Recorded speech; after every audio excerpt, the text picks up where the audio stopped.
If you want to export from a story in SAP Analytics Cloud, you can export the entire story as a presentation or extract the data from individual objects. To export an entire story as a presentation, you'll click on File and then Export.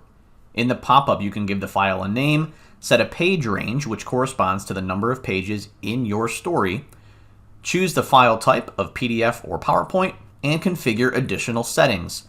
Then you click Export,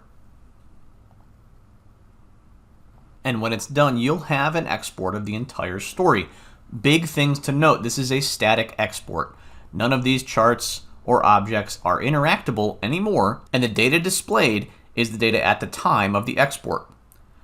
Another thing to note is the appendix page. This will give an outline of the configuration settings for all of the different objects on the page, including the data that is being filtered for. We can also export the data from individual objects. I'll show this with a table because that's most commonly used, but it can also be exported from charts as well.